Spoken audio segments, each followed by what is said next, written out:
खूब चल रहा है और चल रहा है, सुनने में बड़ा अच्छा लगता है। हमारी पत्नी पढ़ाती है, एक दिन बच्चों का कार्यक्रम हो रहा था, बच्चों से पूछी कि एक तो गाना गाओ, तो सब बच्चे यह गाना गाने लगे, हमारी कुटिया के भाग जाग जाएंगे राम आएंगे। तो एकदम गांव गांव तक ये गाना पहुंचा दिए हैं और ऐसा बता दिए हैं कि अब बस अब कुछ रह नहीं गया है। 22 को आ गए और कुटिया में सब खुशी उसी आ गई। तो ऐसा है क्या?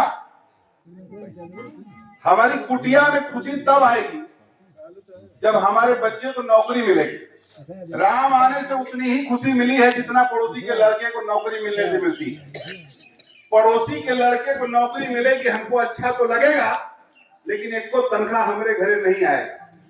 सारा तनख्वाह उन्हीं के घर जाएगा, उनका घर पे ईंटा लगेगा, उनके घर वालों का कपड़ा बदल जाएगा, उनके घर में हरियाणा आ जाएगा और हमारे घर में वैसे सूखा पड़ा रहेगा।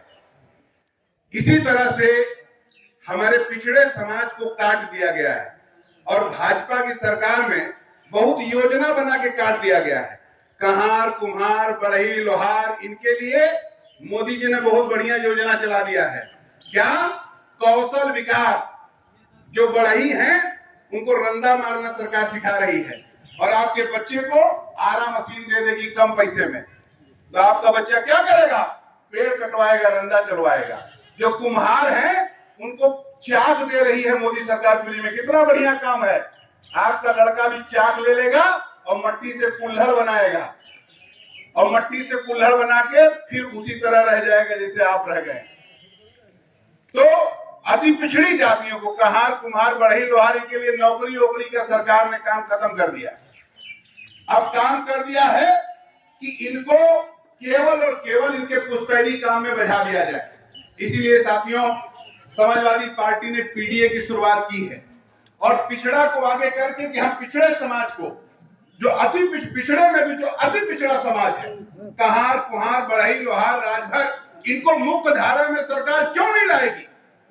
हमारे घर के बच्चों को नौकरी क्यों नहीं मिलेगा? हमारे घर की महिलाएं जो एमए बीए की हुई है उनको कहीं नौकरी क्यों नहीं मिलेगा? ये सवाल आज भाजपा से पूछने की जरूरत है और ये सवाल हम न पूछे इसलिए कह रहे हैं हमारी कुटिया के भाग जाग जाएंगे राम आएंगे। आप खुश हो जाइए, आप इसी में मगन रहिए और ये मत पूछिए कि हमारी जो नई लड़कियां है, हमारी जो पतोह है, हमारे घर के जो बच्चे हैं उनको नौकरी क्यों नहीं मिल रहा है। ये भारतीय जनता पार्टी की सरकार ऐसा सिस्टम फिर से ला रही है। यही बगल में उमरन सैदपुर है, आप लोग नाम सुने होंगे। सैदपुर उमरन एक गांव है बगल में, वहां पर सैदपुर उमरन गांव में 5 दलित लड़कों को जेल भेज दिया पुलिस ने। 6 लड़कों को। क्यों? क्योंकि एक बड़े आदमी से जो भारतीय जनता पार्टी का नेता है उससे झगड़ा हो गया। किस बात का झगड़ा? दलितों के घर के सामने तालाब है, तालाब को भाजपा का नेता कब्जा करना चाहता है। चुनाव में भी आम लोगों को वोट का अधिकार नहीं था। कुछ बड़े बड़े किसान जो बड़ी लगान दिया करते थे, केवल उनको ही वोट डालने का अधिकार मिला था और 1937 में पहली बार उत्तर प्रदेश में विधानसभा का चुनाव हुआ। 1946 में भी उसी तरह का हुआ, लेकिन जब 15 अगस्त 1947 में देश आजाद हुआ, उस देश आजादी के बाद जब भारत में भारतीय के लोगों की हुकूमत आई, तब हमारे नेताओं ने निर्णय लिया कि अब इस देश में राजा महाराजा नहीं रहेंगे, कोई भी राजा महाराजा नहीं रहेगा। 562 रियासतों को मिलाकर एक भारत गणराज्य। अपनी बात रख रहे थे पिछड़ा वर्ग प्रकोष्ठ के प्रदेश सचिव भाई बाल मुंडरिया जी, जो हमारे साथ 20 साल से जुड़े हैं भाई, बगल में अभी अपनी बात रख रहे थे। श्री रविंद्र उपाध्याय जी और जो पिछड़ा वर्ग प्रकोष्ठ के प्रदेश सचिव भाई देवेंद्र यादव जी, वीरेंद्र यादव जी, जो 2 बार से जिला पंचायत सदस्य सम्मानित अजय गौतम जी